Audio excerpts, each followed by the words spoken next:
آخر میر رضا علی کے ساتھ کیا ہوا؟ ایک نوجوان اور ایک پراسرار موت، جسم پر تشدد کے نشانات، گولی کا زخم، خون کے شواہد اور پھر شناخت تک مٹانے کی کوشش کے مبینہ شواہد۔ کیا اسے پہلے نشہ آور مادہ دیا گیا تھا؟ کیا میر رضا کو تشدد کا نشانہ بنایا گیا؟ گولی کس سمت سے چلائی گئی؟ جائے وقوع سے ملنے والے خون کے شواہد کیا کہانی بیان کرتے ہیں؟ اور سب سے بڑھ کر میر رضا علی کو قتل کیوں کیا گیا؟ کیمیکل، فورنزک، ڈی این اے اور پوسٹ مارٹم سے سامنے آنے والی معلومات نے کیس کی تفتیش میں کئی اہم کڑیاں ضرور جوڑ دی ہیں، لیکن قتل کے اصل محرک کا جواب اب بھی تفتیش کے پاس ہے۔ السلام علیکم ناظرین، میں ہوں مایا قاضی اور آپ دیکھ رہے ہیں پروگرام ایک نظر مایا قاضی کے ساتھ۔ آج کے پروگرام میں ہم جذبات یا افواہوں کے بجائے صرف ان شواہد کی بنیاد پر بات کریں گے جو رپورٹس اور دستیاب معلومات میں سامنے آئے ہیں۔ میر رضا علی کے ساتھ کیا ہوا؟ میر رضا علی قتل کیس میں سامنے آنے والی فورنسک معلومات کے مطابق کیس میں صرف گولی لگنے کا معاملہ نہیں بلکہ جسم پر تشدد اور جلائے جانے کے شواہد بھی رپورٹ ہوئے ہیں۔ رپورٹس کے مطابق جسم کے مختلف حصوں پر جلنے کے نشانات پائے گئے ہیں، جبکہ چہرے اور دونوں ہاتھوں کو مبینہ طور پر کیمیکل یا تیزاب کے ذریعے نقصان پہنچانے کی بات بھی سامنے آئی ہے۔ خاص طور پر ہاتھوں کے فنگر پرنٹس کے جلنے کا معاملہ انتہائی اہم ہے، کیونکہ اگر یہ شواہد تفتیش میں ثابت ہوتے ہیں تو یہ سوال پیدا ہوتا ہے کہ کیا مقتول کی شناخت مشکل بنانے کی کوشش کی گئی؟ یعنی کیا قتل کے بعد صرف لاش کو ٹھکانے لگانا مقصد تھا یا شناخت چھپانا بھی اس منصوبے کا حصہ تھا؟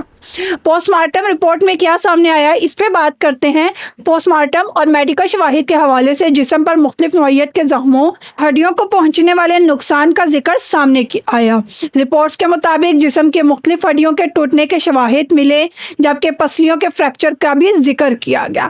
یہ شواہد تفتیش کے لیے اس لیے اہم ہے کہ ان سے یہ سوال پیدا ہوتا ہے کہ میر رضا علی کو گولی لگنے سے پہلے یا اس کے علاوہ بھی تشدد کا سامنا کرنا پڑا تھا یا نہیں۔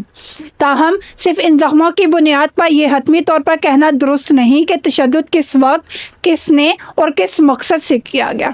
یہ بات فورنزک اور پولیس تفتیش ہی واضح کر سکتی ہے۔ خون میں نشہ آور مادہ تھا یا نہیں؟ ناظرین، کیس میں ایک اور اہم پیش رفت کیمیکل رپورٹ کے حوالے سے سامنے آئی ہے۔ ذرائع کے مطابق میر رضا علی کے خون کے نمونے میں ایک مخصوص نشہ آور ڈرگ کے استعمال کے شواہد ملے ہیں۔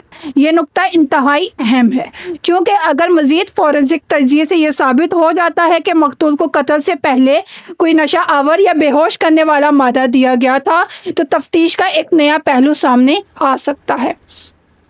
لیکن یہاں ایک بات واضح رہنی چاہیے، صرف کسی مادے کی موجودگی سے یہ ثابت نہیں ہوتا کہ وہ قتل کے لیے استعمال کیا گیا تھا۔ اس مادے کی نوعیت، مقدار اور جسم پر اس کے اثرات کی مکمل تشریح فورنسک ماہرین کی رپورٹ اور تفتیش سے ہی سامنے آ سکتی ہے۔ اب بات کرتے ہیں میر علی رضا کو گولی کہاں سے لگی۔ اس کیس کے ایک انتہائی اہم فورنسک شواہد کی طرف بات کرتے ہیں کہ ذرائع کے مطابق میر رضا علی کو پشت کی جانب سے گولی لگی۔ ان کی قمیض کے پچھلے حصے پر گولی لگنے کا نشان موجود تھا، جبکہ سامنے بننے والا سوراخ پچھلے حصے کے مقابلے میں تقریباً 6 گنا بڑا بتایا گیا۔ کپڑے پر موجود یہ نشانات فورنزک ماہرین کے لیے انتہائی اہم ہوتے ہیں، لیکن اس سے یہ نتیجہ نکالنا کہ قاتل کون تھا یا قتل کیوں کیا گیا بھی قبل از وقت ہوگا۔ جو جائے وقوع سے ملنے والا برتن، تفتیش میں ایک اور اہم کڑی اس وقت سامنے آئی جب جائے وقوع سے ایک برتن ملنے کا بتایا گیا۔ ذرائع کے مطابق اس برتن پر خون کے نشانات موجود تھے۔ فورنزک تجزیے میں برتن سے حاصل خون کے نمونے کا موازنہ میر رضا علی خون سے کیا گیا۔ دونوں نمونے میں مطابقت سامنے آنے کا دعویٰ کیا گیا۔ اب تفتیش کاروں کے لیے اصل سوال یہ ہے کہ یہ خون برتن پر کیسے پہنچا اور اس وقت وہاں کون کون موجود تھا۔ ڈی این اے نے کیا ثابت کیا؟ علی رضا کے وکیل کی جانب سے بیان دیا گیا ہے کہ کوئی بھی ایم پی اے، کوئی بھی سیاستدان اس کیس میں شامل نہ ہو، کوئی بھی اپنا نقطہ نہ جوڑے، بلکہ ان کا کہنا ہے کہ میں مکمل طور پر اس کیس کی کارروائی کروا کے ملزم کو اس کے کیفر کردار تک ضرور پہنچاؤں گا۔ اب بات کرتے ہیں کہ قتل کیوں کیا گیا۔ یہاں آ کر یہ کیس سب سے زیادہ اہم ہو جاتا ہے، کیونکہ فورنزک رپورٹس ہمیں یہ بتانے میں مدد دیتی ہیں کہ کیا ہوا، لیکن اہم سوال اب بھی باقی ہے، یہ سب کیوں ہوا؟ کیا میر رضا علی کو کسی ذاتی دشمنی کی بنا پر نشانہ بنایا گیا؟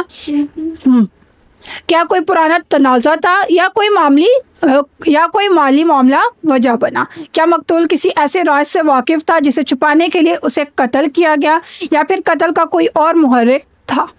اس وقت دستیاب فورنزک اور میڈیکل معلومات کی بنیاد پر ان میں سے کسی ایک وجہ کو حتمی طور پر قتل کی وجہ قرار دینا درست نہیں ہوگا۔ اب دیکھنا یہ ہے کہ یہ تمام کڑیاں پولیس کو قاتل اور قتل کے اصل محرک تک کب تک پہنچاتی ہیں۔ میر رضا علی کے وکیل کی جانب سے بھی بیان دیا گیا ہے کہ وہ مکمل طور پر اس کیس کو حل کرنے کی کوشش کریں گے اور قاتل کو کیفر کردار تک ضرور پہنچایا جائے گا۔ اسی کے ساتھ ناظرین مجھے دیجیے اجازت، اللہ حافظ۔